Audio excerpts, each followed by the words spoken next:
Boa noite a todas e a todos. Obrigado pela presença, obrigado ao Zé Roberto pelo convite. Estarmos mais uma vez aqui no Centro Espírita de Rondônia. E antes de nós iniciarmos as nossas reflexões, nós pedimos o apoio dos nossos benfeitores espirituais para que, através deles, a luz da consciência suprema possa nos alcançar, ampliando as nossas consciências e o nosso entendimento. O tema que nós propusemos refletir um pouco na noite é resiliência, e já de antemão adianto que eu não sou psicólogo, então não será uma abordagem clássica da psicologia. A gente vai trazer algumas reflexões de algo que eu achei que pudesse ser útil para a gente. Eu começo a nossa reflexão mostrando essa imagem, essas duas imagens, de uma planta que talvez a maior parte de vocês conheçam, que é chamada de Maria Gorda, Beldroega graúda, Major Gomes, João Gomes e língua de vaca. Isso é uma planta alimentícia não convencional. São plantas que os nossos avós, bisavós consumiam muito no passado, que a gente acabou esquecendo e que hoje elas estão sendo resgatadas.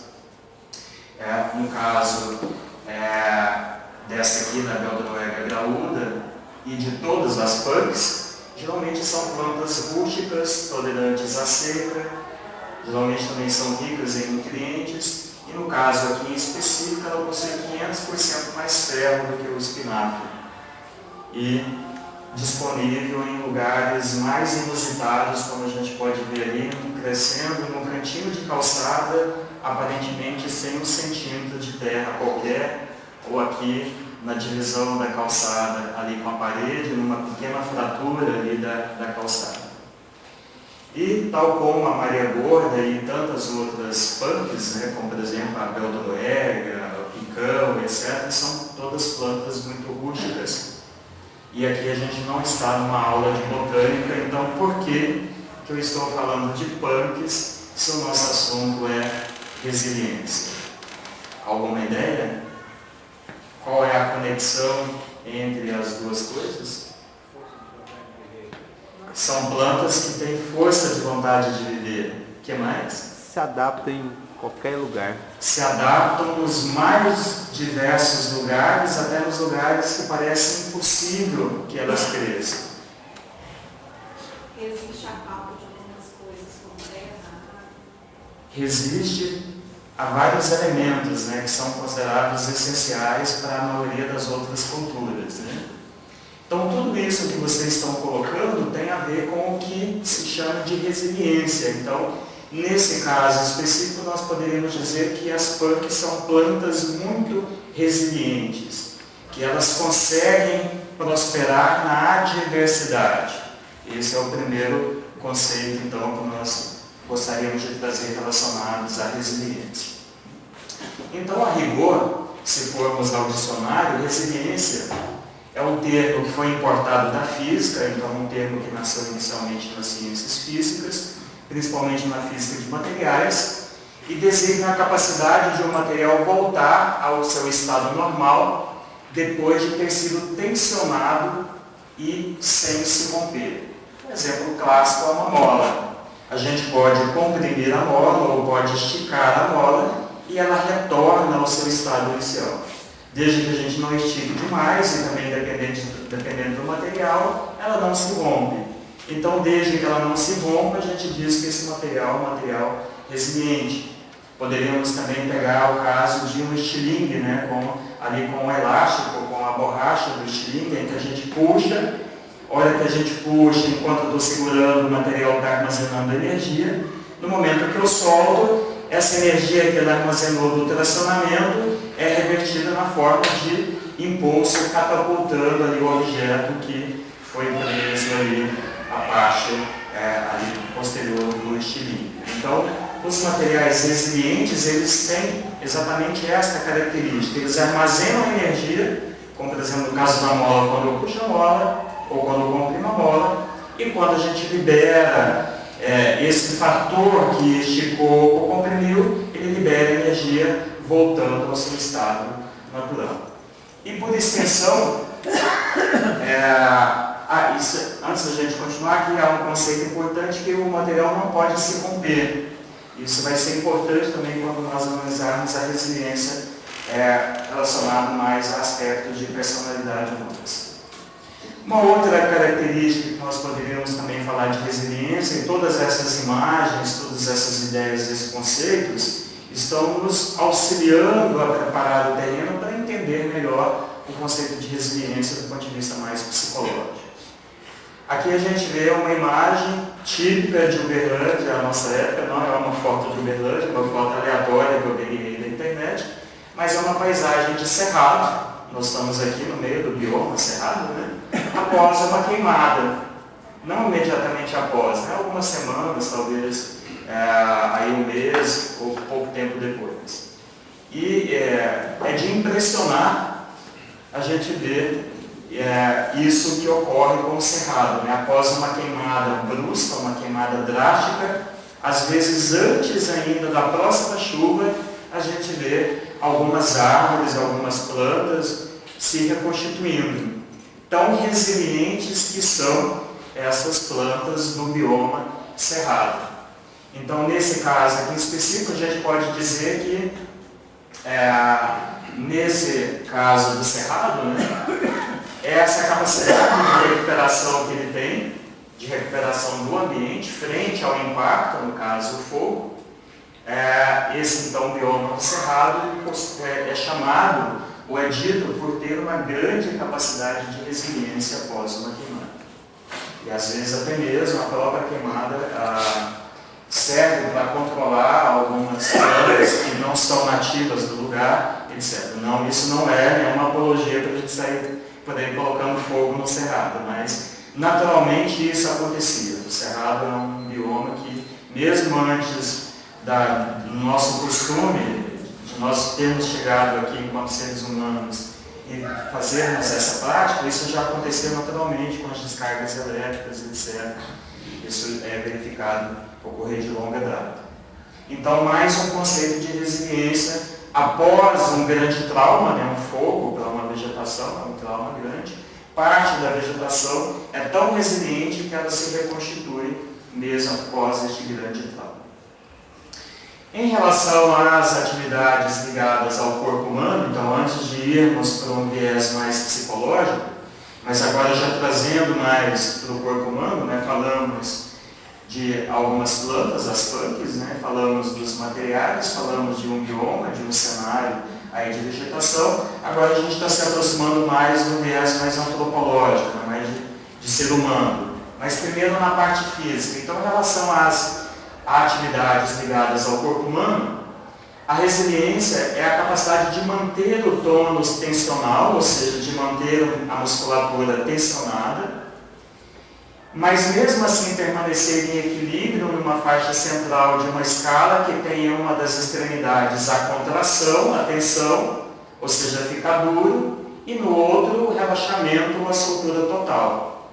É exatamente o que está acontecendo agora com o meu corpo aqui, mais do que com o de vocês. Para nós nos mantermos de pé, nós que somos animais bípedes, se eu relaxar todos os meus músculos completamente, eu colapso aqui e vou ficar estendido no chão. Para a gente manter a postura ereta, nós temos aqui os eretores das costas, os músculos aqui dos glúteos, aqui da parte das coxas, nos auxiliando a manter essa postura ereta. Tanto é que a gente não vê, via de regra, nenhum cadáver, uma pessoa que o espírito já abandonou o corpo, aí numa posição em pé. Ele está numa posição deitada. Por quê? Porque ele já perdeu, então, o tônus muscular ali. E algumas atividades, como por exemplo no Tai Chi Chuan, ou no Qigong, ou na dança, é de grande importância esse jogo entre tensão e relaxamento. Todo mundo que já fez curso de dança ou que já tentou dançar sabe que se você ficar rígido demais, você não dança, ou dança que nem um robozinho, né?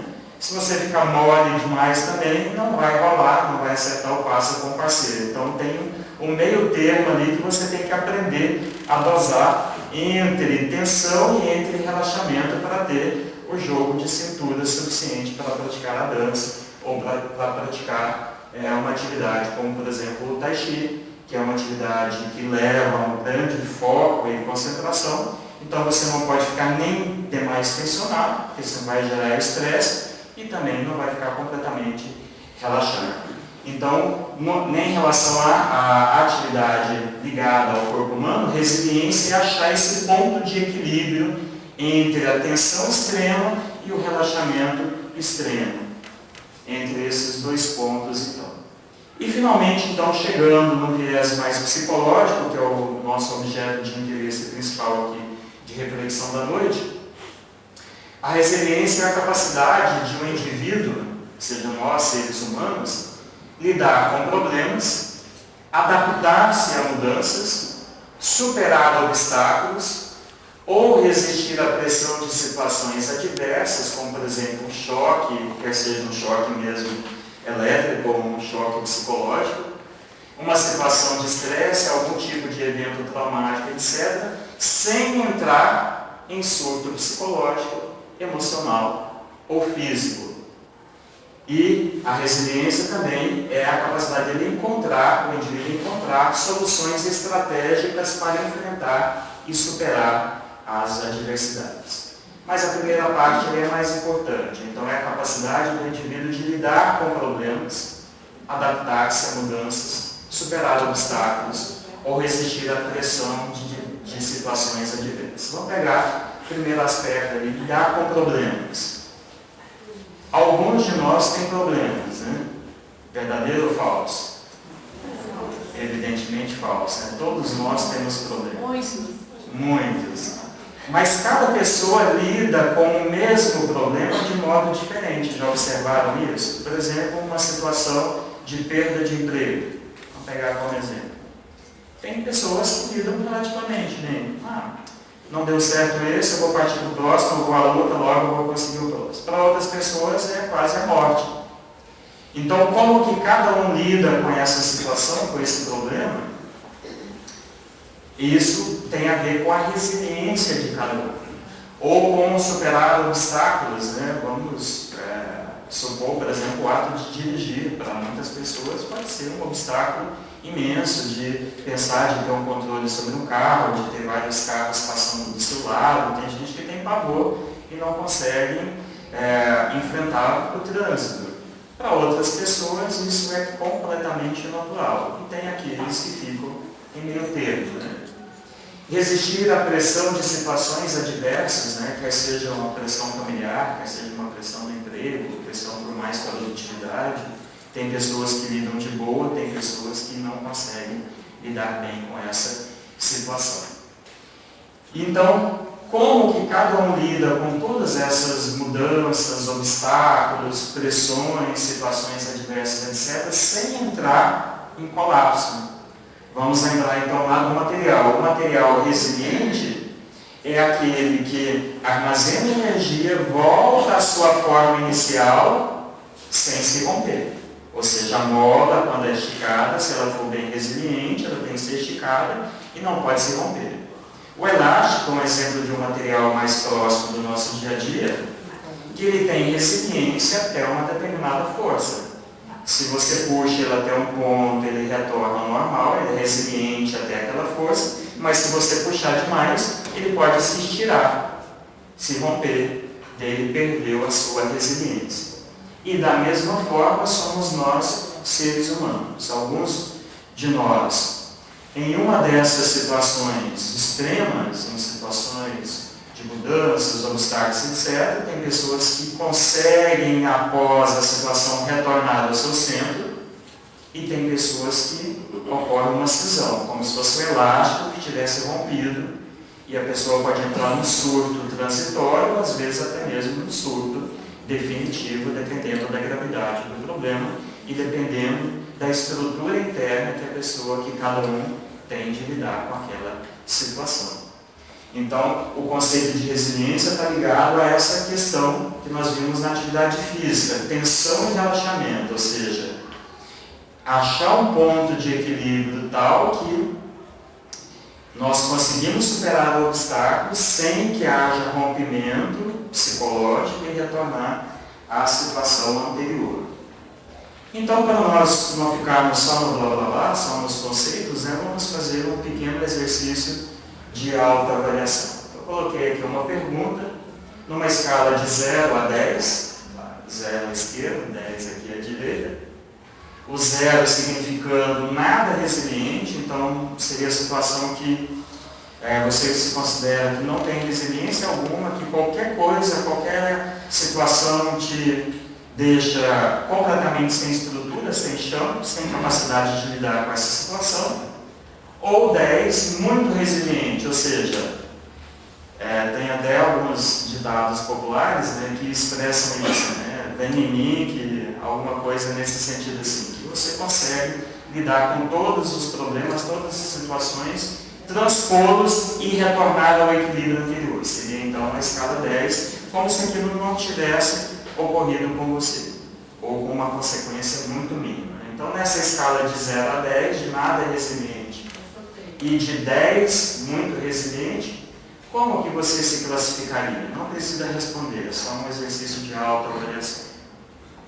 Dá alguns segundos, enquanto eu tomo uma aguinha, para você... Você está dois exemplos? Pode, O canto e a música. o canto E a música. Qualquer instrumento você precisa de resiliência. paciência, você pegar, continuar, parar. Coloca o violão, né? Se você me fugiu a palavra, como que é o ato de você dedilhar, né? De você dedilhar o violão, não pode ser com muita força, mas também não pode ser com pouca força. O canto também.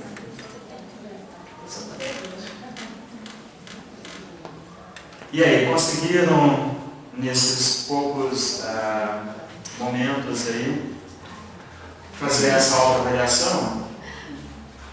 Sou pouco resiliente ou nada resiliente ou sou muito resiliente? Não precisa responder. Sem querer. É que eu me vi assim, em várias situações. E dependendo da situação, eu resolvo um tanto, outro já é mais difícil. Entendeu? Seu nome? Denise. Denise. Então a Denise está nos fazendo aqui a ponte para o momento seguinte, porque veja que eu coloco aqui, ó, uma única pergunta em relação a quanto que você é resiliente, mas o grau de resiliência de cada um de nós depende da situação. Tem situações, por exemplo, que eu tenho muita dificuldade, eu, Adilson, de lidar, ou seja, que eu não sou nada resiliente, que eu me classificaria ali na escala 0, ou muito próximo de 0. E tem situações que eu acho que eu sou um pouco mais resiliente, que eu esteja um pouco mais à direita aqui na escala. E é interessante a gente se conhecer nesse processo, eu acho. Para você buscar também coisas que você se sente mais resiliente, né? Que você tenha mais chance de ficar bem, né? Mais resiliente. O que você está dizendo, Denise, será que é o que eu vou dizer? Então, eu posso, baseando-se naquilo que eu avalio que eu sou mais resiliente, me fortalecer, reconhecer que eu tenho uma capacidade de resiliência e tentar transferir essa resiliência para aqueles aspectos que eu não sou tão resiliente. Seria mais ou menos isso ou não? Isso, e buscar também, né, assim, as ações nas áreas que a gente tem mais sucesso, né, está mais fortalecido. Aqui, por exemplo, quem tem medo de barata? Sem vergonha, também se não quiserem se expor, não precisa falar. Quem tem medo de barata, levanta a mão. Várias pessoas. Eu, por exemplo, sou uma pessoa que eu posso pegar uma barata com a mão, etc. Não fico cheirando ela porque ela não é muito cheirosa, mas não tem problema nenhum. Então, isso mostra exatamente isso que nós estamos falando. Então, por exemplo, em relação à barata, eu tenho creio que eu tenho uma certa resiliência, não tenho medo, que eu vejo que às vezes determinadas pessoas têm. Mas tem outras situações que eu tenho medo, que eu não sou nada resiliente, e às vezes eu conheço pessoas que são muito mais resilientes que eu. Por exemplo, situações nas quais eu não tenho o controle. Um assalto, por exemplo. Um Um assalto, você não tem controle da situação, você não tem domínio, você está nas mãos da outra pessoa, principalmente se ela está com uma arma, com uma faca na mão.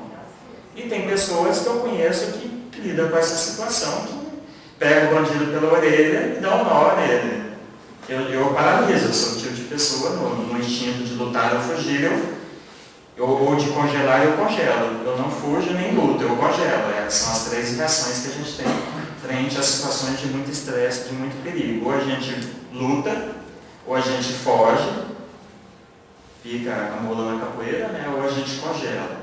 E eu sou, nessa situação, eu sou o tipo de congelo, ou seja, eu não sou nada resiliente, mas tem pessoas que eu sei que são. Então, a contribuição da Denise nos ajudou a trazer o complemento em relação ao que está aqui. Por quê? Porque eu coloquei aqui a pergunta parecendo que a resiliência é um aspecto único da gente, mas ela não é. Ela é aplicável a cada situação particular. Então, um bom exercício de autoconhecimento é a gente elencar de uma coluna, por exemplo, do lado esquerdo, pontos em que eu não sou resiliente, do lado direito, pontos que eu sou resiliente. E daí tentar estabelecer estratégia de como que eu posso melhorar os pontos que eu não sou resiliente. E usar essa análise daqueles que eu já sou resiliente como um auto-reforço para eu reconhecer que eu tenho um valor, que eu não estou partindo do zero, que eu tenho algo já construído que eu posso usar essa estrutura interna para melhorar aquilo que eu ainda preciso melhorar. Eu coloco aqui mais uma pergunta.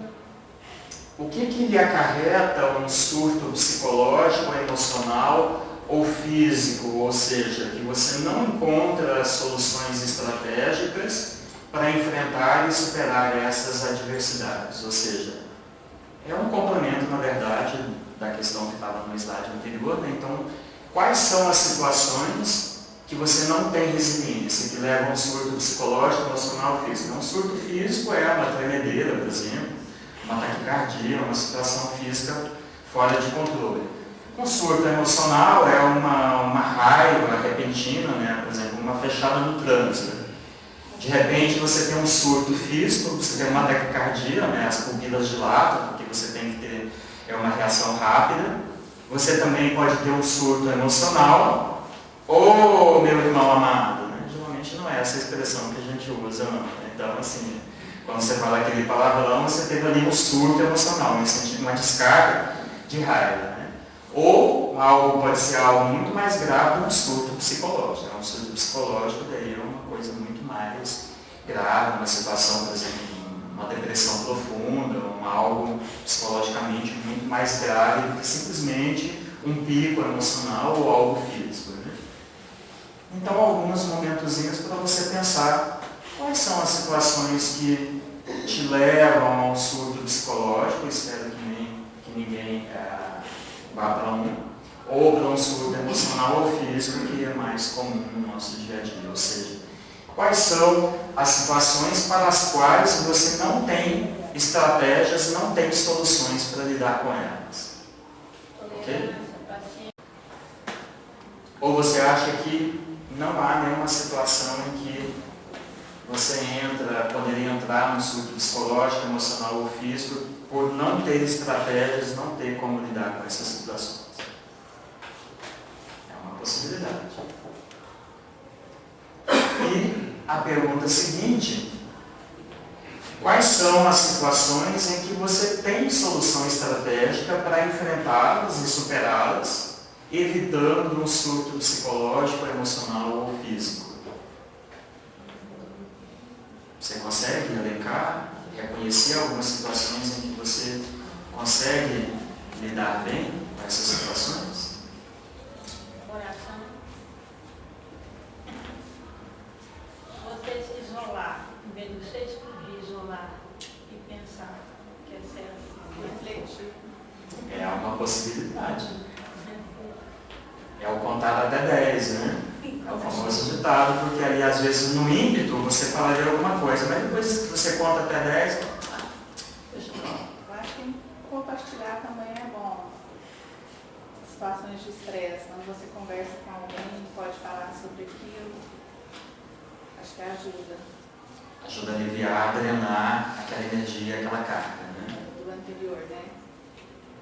Fazer uma faxina. Porque a gente passa por estresse quase que sempre, né? No ritmo de vida que a gente vive, né? Não tem muito, assim, como fugir.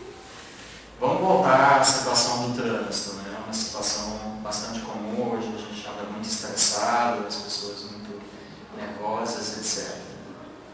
A gente tem então essas duas possibilidades extremas, né?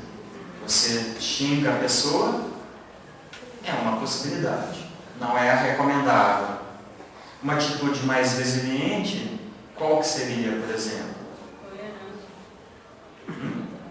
Muitas vezes eu me lembro que sou espírita, aí eu freio. Ou eu lembro de Jesus, né? A situação que ele enfrentou e que como eu deveria, como seguidor dele, eu me freio um pouco. E quando a gente ainda não consegue ter esse freio, qual que seria uma outra abordagem? Ok, essa é uma abordagem de frear. Quais outras possíveis abordagens resilientes à situação? Eu xingo, mas aí eu reflito e começo a rir e penso, o outro também é humano. Deixa pra lá, eu falo pra mim mesmo, deixa pra lá. Alguém gostaria de compartilhar outras possibilidades resilientes? No meu caso, é cantar. Cantar. Entendeu? Então, não espera aí. Canta para a raiva subir, né? Canta para subir. Ou para descer. Agora o pior é a buzina, né? Porque aí você já alerta todo mundo em volta. Dedinho nosso é rápido, né? Nosso é rápido, né? Quando viu já está lá no Julgamento também, né? julgamento. Eu lembro, por exemplo, disso aí, eu sempre lembro, eu acho que ele está carregando um bolo. Porque uma vez eu estava buscar um bolo para o meu sobrinho, né? E fui sozinho no carro. E aí eu tive que ir na ponta do pé, na Rondon Pacheco, né? E todo mundo vinha atrás buzinando. Aí hoje quando eu vejo alguém assim, eu deve estar carregando um bolo. O bolo, às vezes, na Rondon, às vezes a gente pega muita situação de funeral, né? A gente fala, mas esse bolo não anda, tá? Daí a gente vê aquele monte de carro, é um funeral, mas a gente percebe. Respeitar. É uma brincadeira, mas eu Aí abaixa o estresse. Carregando um bolo. Então, quando a gente entende o motivo da situação, a gente tende a ficar mais resiliente, mais tolerante. Então, quando a gente já passou por uma situação, carregando um bolo, carregando uma pessoa doente, que acabou de fazer uma cirurgia, saiu do hospital, você não vai sair aí a 80 km por hora, você vai dirigir devagar, etc. A pessoa está com pontos, etc. Então, é uma possibilidade, é fazer essa logicação que quem está naquela situação, de repente, está numa dessas, né? Derrapamento acontece muito, né? Acontece muito. E às vezes nós temos o ímpeto de desejar o mal pela pessoa, né? Todos nós temos às vezes esse ímpeto. Podia acontecer tal coisa com a pessoa, né? Assim, uma pragazinha, né? Em nome de Jesus, uma pragazinha, né? Instantânea. Mas como que essa mesma atitude poderia ser mudada para ficar numa atitude mais resiliente? Eu acho que a gente perceber também os erros da gente, né? Por exemplo, eu vou sair para dirigir, eu tô calma, né? Tentar se colocar no lugar do outro, fazendo o melhor da gente. Percebendo o outro também. Concordo perfeitamente, Porque a gente também está reverberado lá, né? E o modo que a provocação chega até nós e que é recebida por nós depende muito de como que a gente está. Aquele dia que a gente está bem, zen, de bem com a vida, às vezes acontece uma situação como essa e nem nos afeta. Aquele dia que a gente já está mais apimentado, mas daí qualquer coisa já é motivo para explosão, né? Então fazer esse dever de casa antes de sair, né? O que eu penso é, cada um vai ter uma fórmulazinha, né? Tem as fórmulas de bolo, de bonito, né? Mas cada um vai ter um que vai ouvir a música, né? Então acho assim, aí cada um vai encontrar, eu acho que a sua resiliência, seu ponto de apoio para ser resiliente aquela provocação específica, entre aspas, né? Alguns oram, né?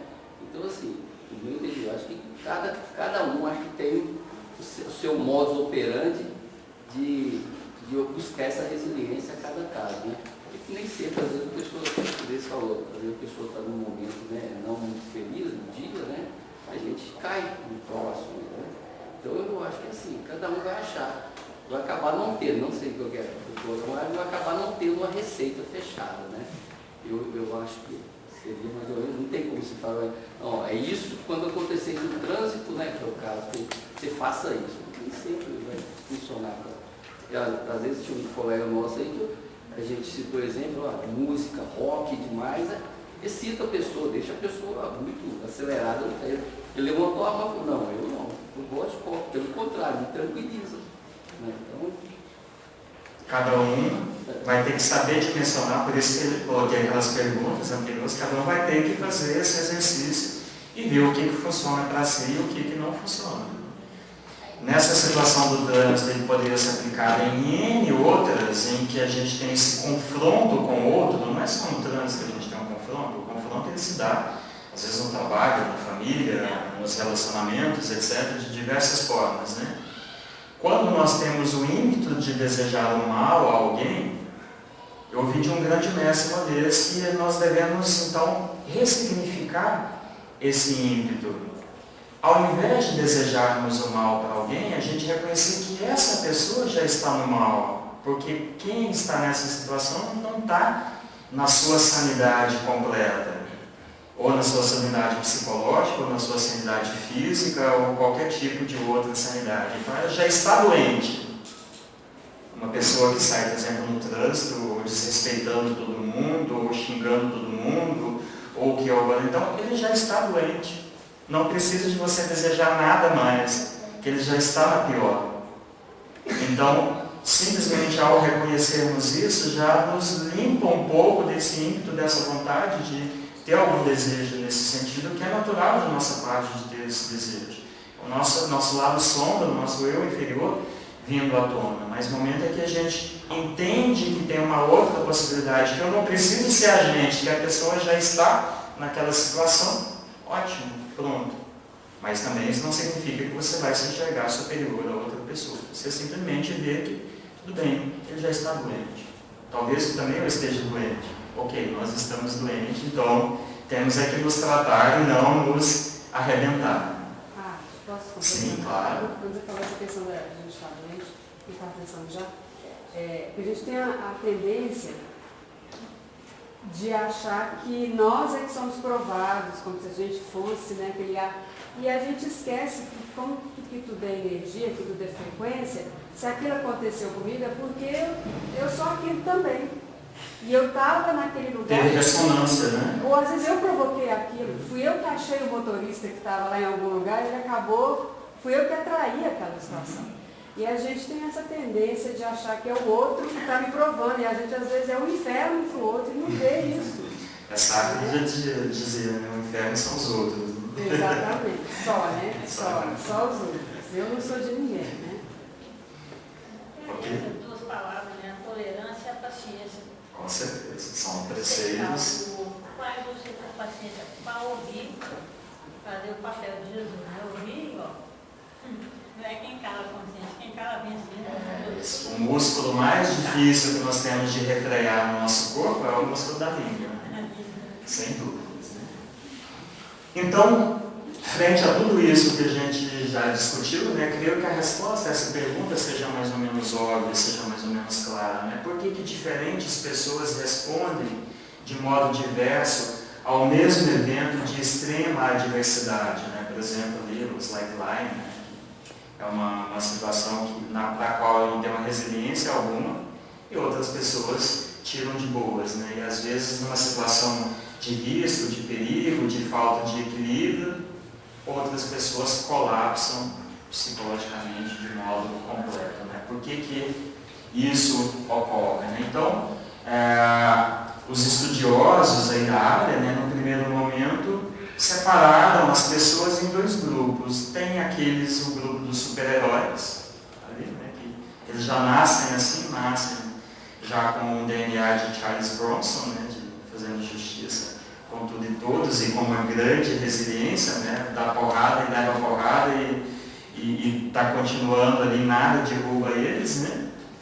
Então esse é o primeiro grupo. E o segundo grupo, aqueles que nascem sem resiliência.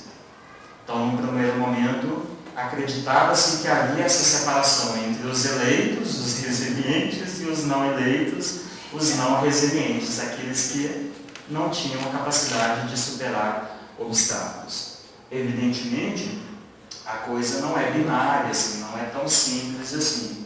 E hoje há uma abordagem dentro da psicologia que diz que são fatores que levam a pessoa a ser mais ou menos resilientes, e aqui estão listados alguns fatores. Esses fatores vão ocorrendo ao longo da vida, podem ter participação até mesmo genética, mas principalmente ao longo da vida da pessoa, como, por exemplo, fatores ligados ao autocontrole, à leitura corporal, ou seja, como que você enxerga as reações do seu corpo e as reações do outro, otimismo para com a vida, análise do ambiente, de enxergar as variáveis que são mais perigosas e as menos perigosas, empatia, que é a capacidade de se colocar na situação do outro, né, de enxergar que, ok, aquilo que eu passei não foi legal, que o outro fez comigo, mas e se eu estivesse no lugar dele?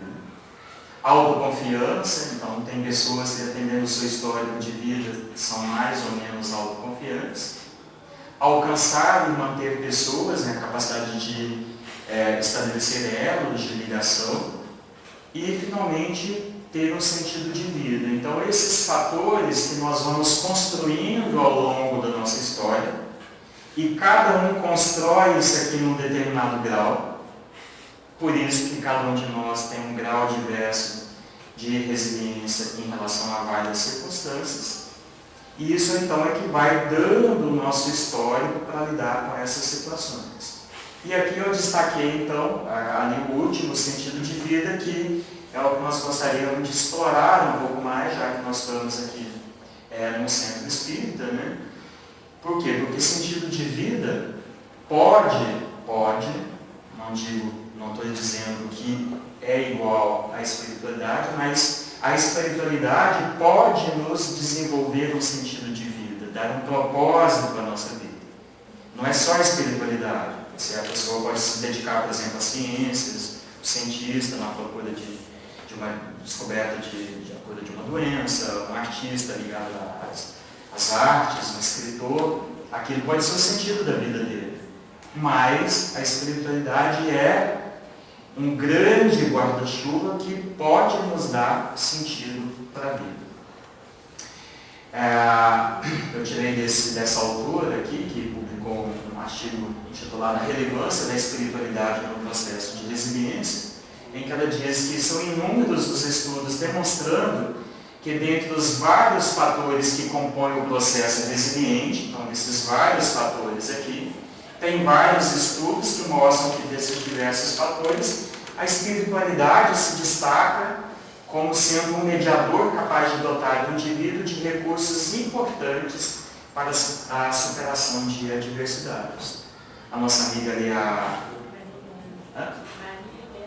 Maria Helena, nos trouxe vários fatores que estão mais ou menos relacionados com a espiritualidade, que podem contribuir para aumentar a nossa resiliência. A aceitação também, né, tio? Aceitação, com O certeza. outro é e eu também. Então eu tenho que aceitar como é que ele é. Não é que vai me aceitar. Você fala que o inimigo, não é ele que é meu inimigo, eu que não sou conquistado. Com certeza. Então aqui eu trouxe alguns exemplos, que chamei aqui de imagem de resiliência, né, de pessoas que têm um histórico de vida que mostraram, um histórico de vida que mostrou grande resiliência. O primeiro, Jó, um personagem bíblico do Antigo Testamento, tem até um livro, né, o livro de Jó. Esse livro então relata a história desse personagem chamado Jó, um homem íntegro e reto, temente a Deus, e que se desvia do mal e mesmo em meio a grande sofrimento, mantém-se reverente ao seu Deus. Então a história foi mais ou menos assim, resumindo rapidamente, né? O anjo rebelde, Satanás, chega para Yahvé, o Deus, né, o nome que era dado ao Deus dos judeus no Antigo Testamento, e diz: olha, o Jó é um grande seguidor dos seus ensinamentos, Yahvé. Ele faz tudo o que você manda. Ele tem uma grande adoração por você. Mas isso é porque ele tem tudo. A vida dele é um paraíso. Você proveu ele de tudo, de uma família grande, de bens, etc. Por isso que ele dedica esse amor a você. Então, isso Satanás dizendo para Yahvé. Yahvé então fala: então eu vou retirar tudo isso de Jó para ver se a devoção que ele tem a mim, a adoração que ele tem a mim, é baseada na vida boa que ele tem, na vida confortável que ele tem. Então os 10, 11 filhos dele morrem, a esposa morre, o gado morre, ele fica sem as suas terras, perde todos os bens. E mesmo assim estava ali firme e forte, e em nenhum momento reclamou, em nenhum momento ele duvidou da conexão dele com Yahvé, etc. Satanás então não se dá por satisfeito e diz para Yahvé: bom, mas você tirou apenas os bens materiais. Eu quero ver se agora ele for acometido por lepra, por toda sorte de doenças, por tormentos psicológicos, se ele vai conseguir ali ficar firme na fé. E assim acontece. Ele começa a apresentar todas as doenças, todas as dificuldades relacionadas ao campo não material, e mesmo ali ele estava firme e forte. Nunca os meus lábios falarão de injustiça, nem a minha língua proferirá engano.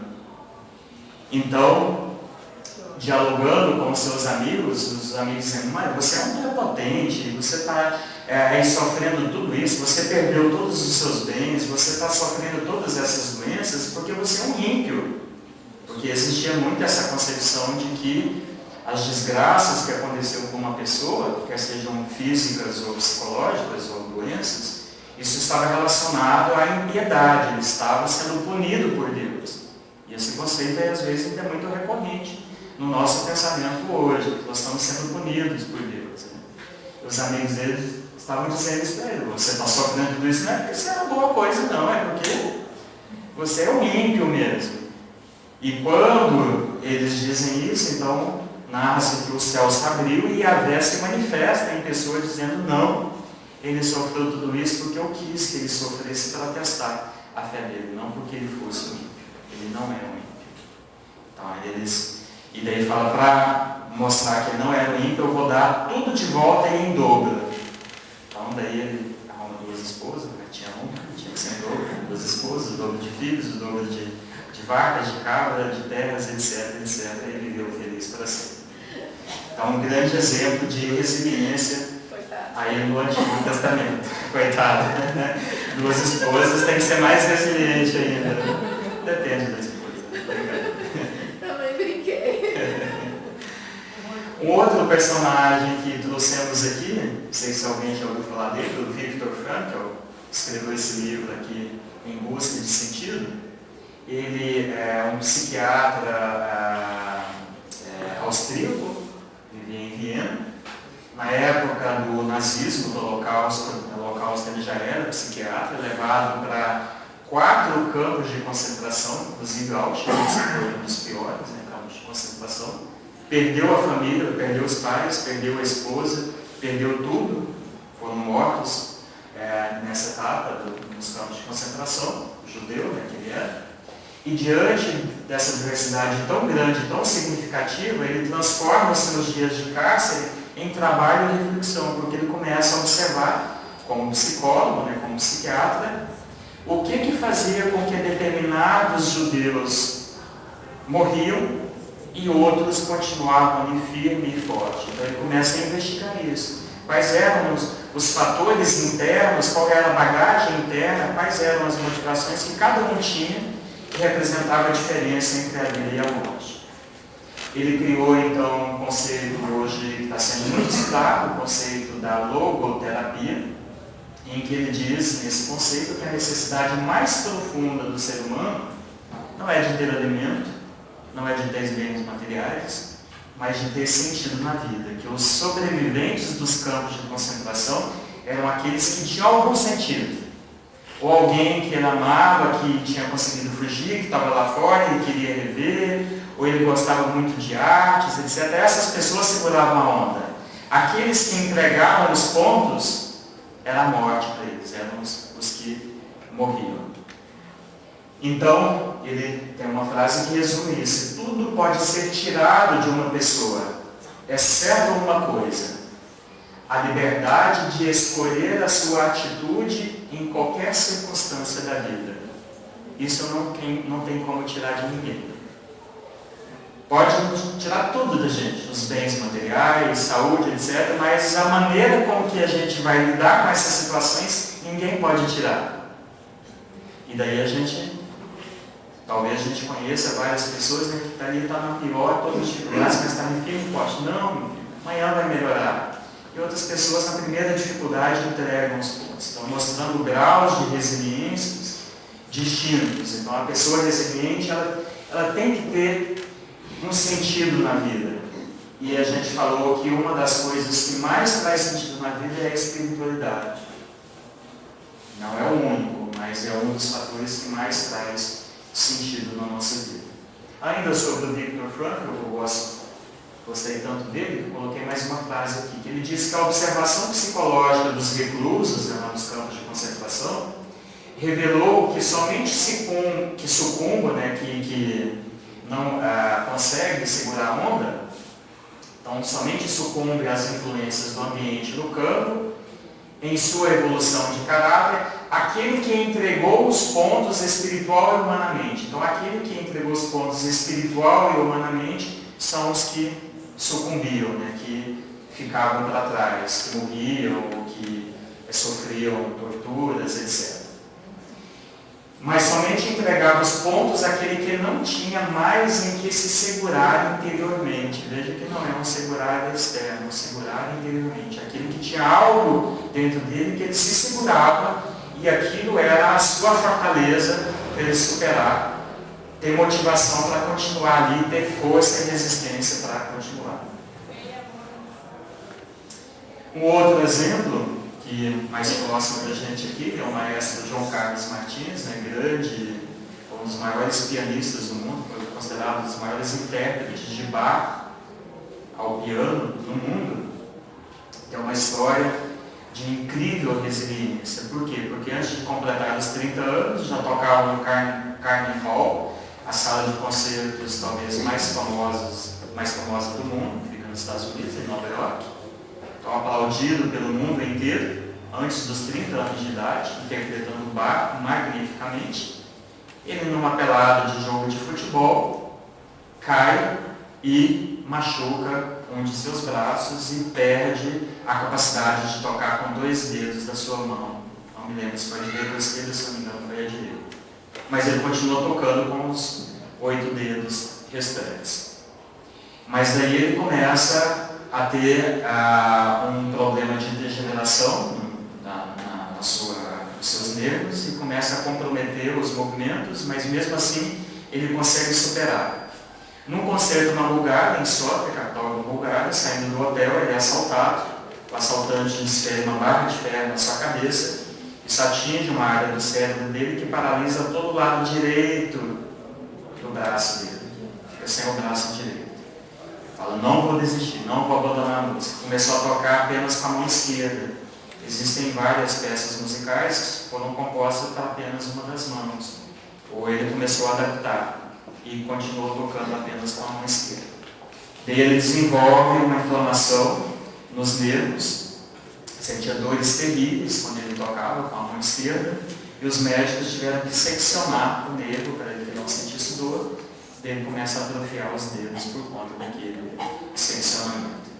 Ele fala, agora eu tenho que encerrar a minha carreira de pianista. Só tinha uma mão, essa eu perdi, a outra não está funcionando, tenho que encerrar a carreira de pianista. Mas eu não desisto da música. Com mais de 60 anos de idade, ele volta para a faculdade para fazer o curso de regência. Ele falou, não posso tocar, mas eu posso reger. Eu gosto de música, sem ler partitura, faz o curso de regência e começa a reger, mas ele não conseguia mudar as partituras, os dedos, um braço praticamente paralisado, o outro atrofiado, ele não conseguia mudar a partitura no momento da regência.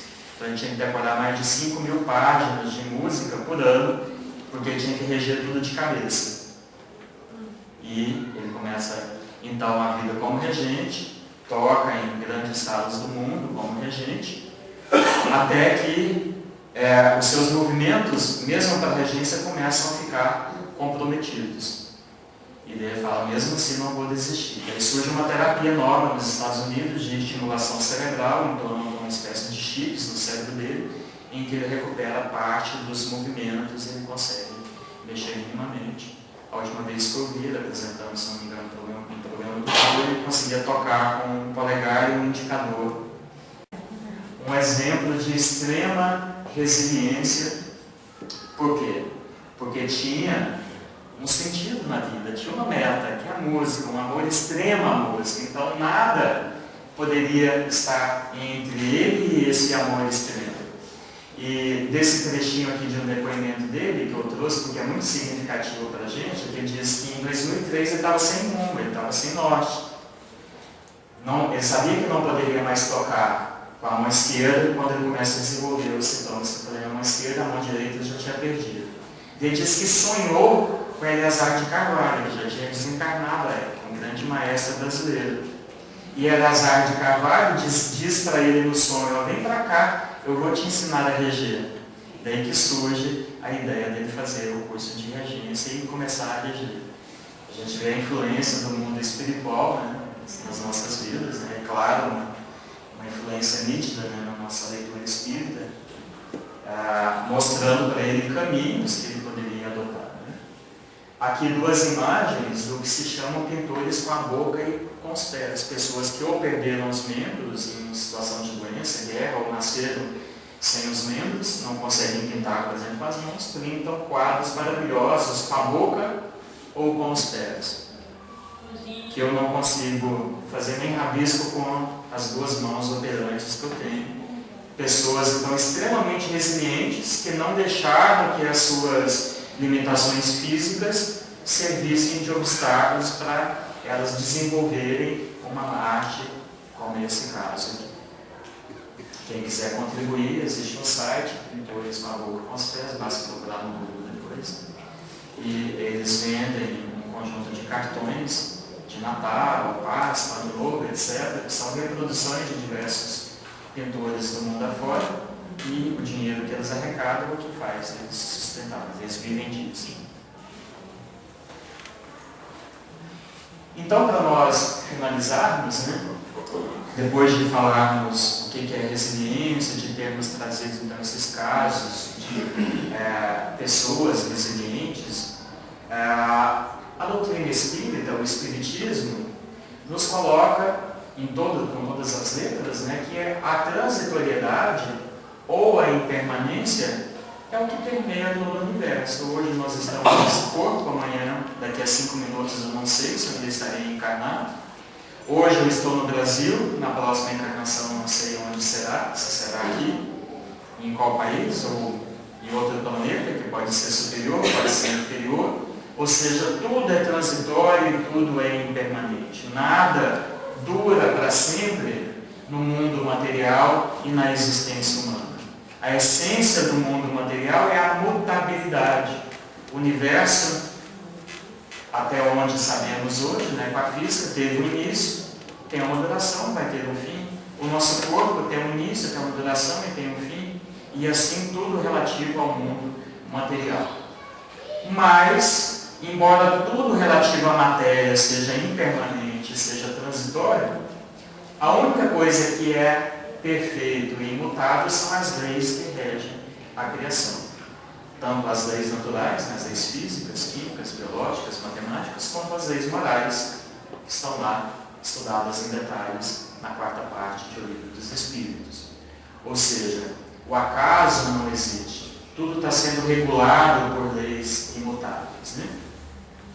Então, Se a transitoriedade e a impermanência é característica da matéria e a única coisa que é perene, que é eterna, que é imutável são as leis, e é isso que nós devemos procurar como referência.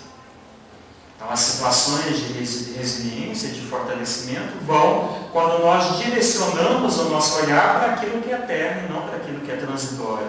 Porque se eu fixar o meu referencial no que é passageiro, no que é transitório, magia e energia, aquilo vai deixar de existir e eu fico sem chão, fico sem referencial.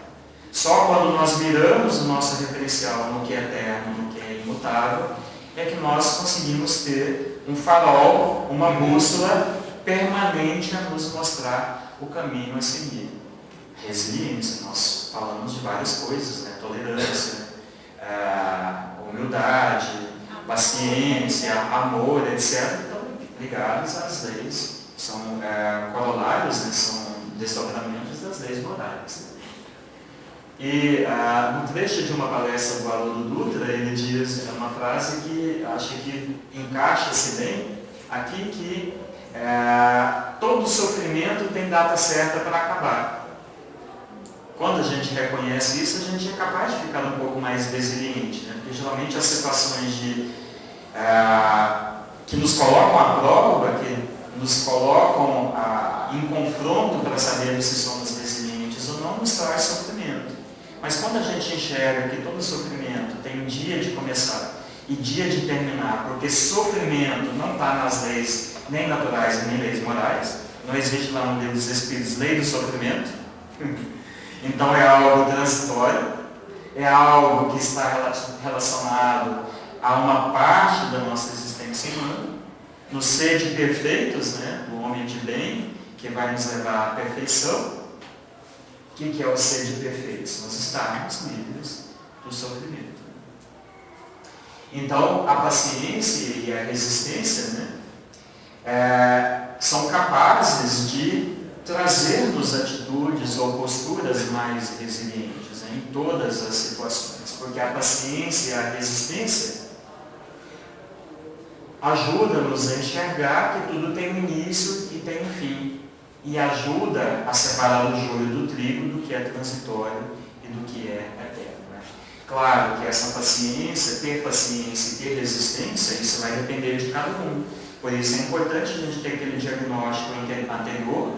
Por quê? Porque se eu me vejo numa situação que eu não tenho resiliência, que eu não sou capaz de enfrentar sozinho, às vezes eu tenho que procurar auxílio profissional. Um médico, um psicólogo, um terapeuta, para eu construir uma resiliência, construir uma atitude que eu possa enfrentar aquela situação. Ninguém é super-homem, ninguém com certeza é capaz de resolver tudo sozinho. A gente tem que ter humildade também de procurar o auxílio profissional quando necessário. Então, para nós finalizarmos, eu coloco a seguinte pergunta, né? Nós falamos que ter um sentido na vida é muito importante para termos resiliência. Os estudos lá do psiquiatra, nos campos de concentração, mostrou muito isso. Né? Então a pergunta é, qual o sentido da sua vida hoje? Não precisa responder também, só para você refletir. O que te move para frente? Ou você está simplesmente sendo levado pela correnteza?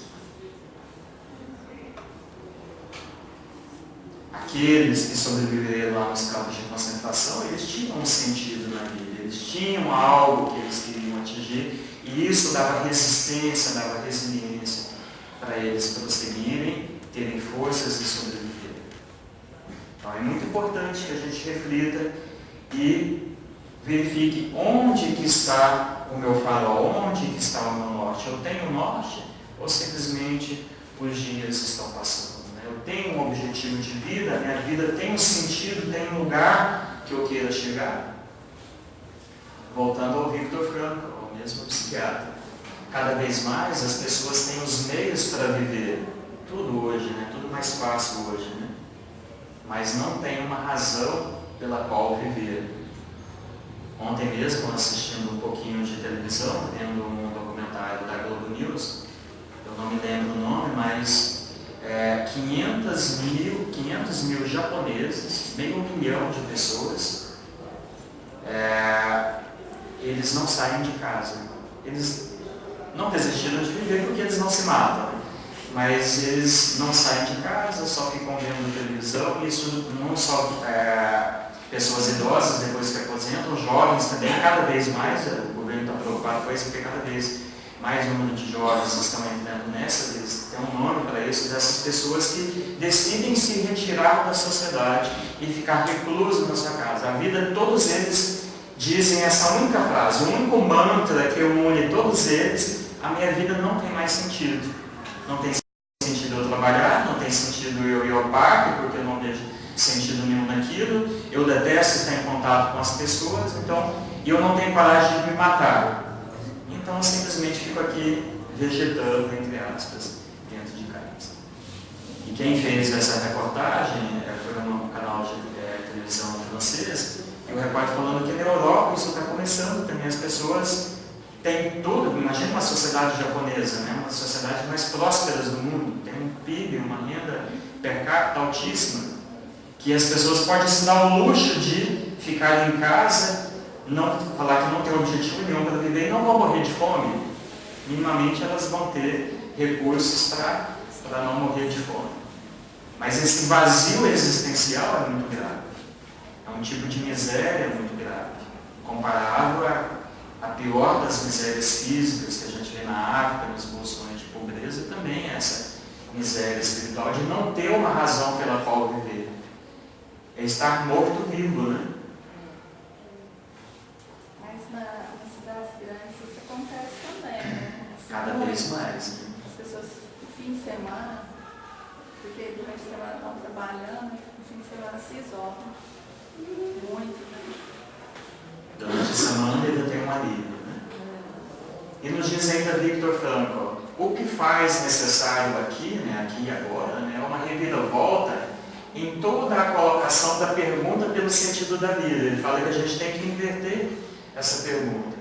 Precisamos ensinar as pessoas em desespero que, a rigor, nunca e jamais importam o que nós ainda temos que esperar da vida, mas sim exclusivamente o que a vida espera de nós. Ou seja, sair da situação de coitadismo, né? Eu estou aqui na pior, esperando que a vida resolva o meu problema, que o governo resolva o meu problema, patati patatá. E a verdadeira pergunta seria: o que eu posso fazer para reverter essa situação? Claro, tem pessoas que estão numa situação tão grave, de extrema miséria, de uma situação psicológica tão grave, que ela não tem elementos para manter essa casca de ouro sozinha. Daí precisa de um auxílio do governo, de um profissional, etc. Mas a gente não está falando desses casos extremos. A gente está falando da situação, então, em que nós estamos mais ou menos saudáveis. Nós é que temos que fazer a pergunta: o que a vida espera de mim? E não esperar que a vida venha até mim e diga o que ela quer. Não, eu que sou agente, eu que tenho que ir em busca e construir esse futuro. Achei muito relevante isso aqui, né? E agora, finalizando de fato, com a mensagem de Emmanuel, maior dos psicólogos através da mediunidade que eu conheço, um dos espíritos mais elevados que se comunicou diretamente à Terra através da mediunidade. Ele tem uma mensagem muito significativa, para mim, uma das mensagens mais significativas de Emmanuel, intitulada Que Buscais, que faz referência, na verdade é um comentário, né, a essa frase de Jesus, que está registrada em João 1,38, em que Jesus, então, voltando-se e vendo que algumas pessoas o seguiam, disse-lhes: que buscais? Então, o título da mensagem, no finalzinho ali, é a pergunta de Jesus. Emmanuel, então, diz que a vida em si é conjunto divino de experiências. Cada existência isolada oferece ao homem o proveito de novos conhecimentos. A aquisição de valores religiosos, entretanto, é a mais importante de todas, em virtude de constituir o movimento de iluminação definitiva da alma para Deus. Veja que ele fala de valores religiosos, não está falando de você frequentar a religião A ou B, de se intitular profitente da religião A ou B, mas de você desenvolver, adquirir, né, valores religiosos, mesmo que você se considere ateu. Os homens, contudo, estendem a esse departamento divino a sua viciação de sentimentos, no jogo inferior dos interesses egoísticos.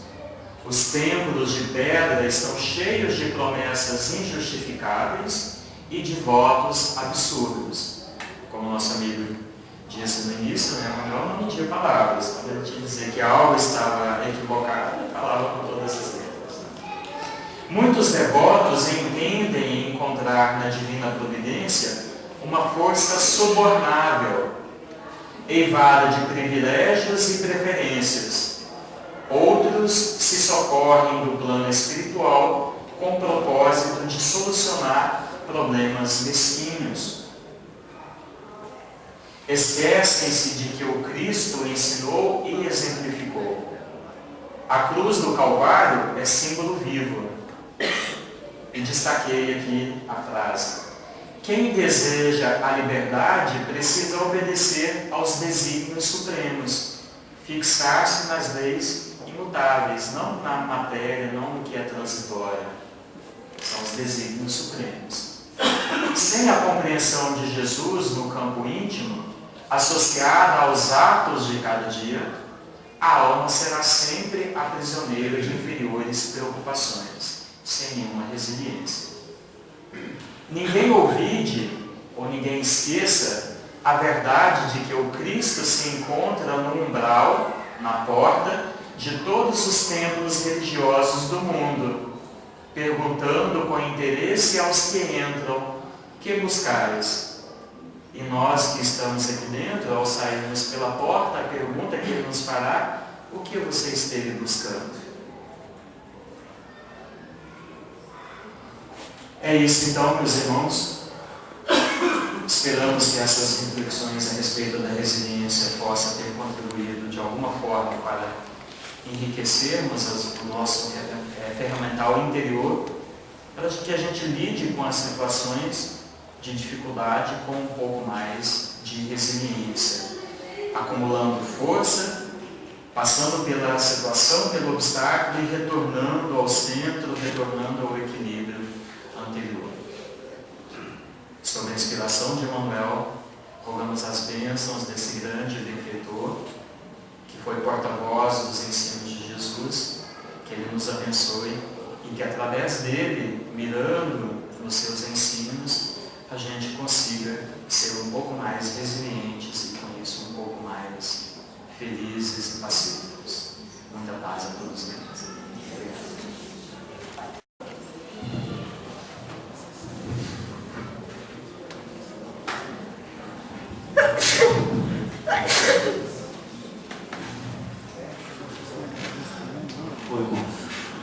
Obrigado, Adilson, pelos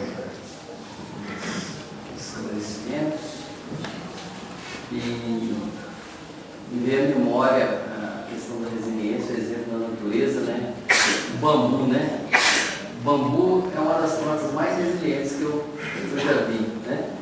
Porque ele é fraquinho, parece ser fraquinho, né? Mas vem a ventania, ele verga, mas não quer, me volta, né? Enquanto outras plantas, outras árvores mais fortes, né, o vento me derruba. Então, que sejamos bambus em algumas ocasiões, né? Às vezes a gente verga, mas não quebra, né? E também um exemplo também que você citou o ovo de um palestrante que eu não lembro, citou, existem 3 tipos de pessoas. Isso não é pacífico, gente, né, irmão? É só como exemplo. Existem as pessoas ovo, as pessoas cenoura e a pessoa café, né? Aí você falando sobre a resiliência, o ovo, quando a gente coloca ele na água quente, né?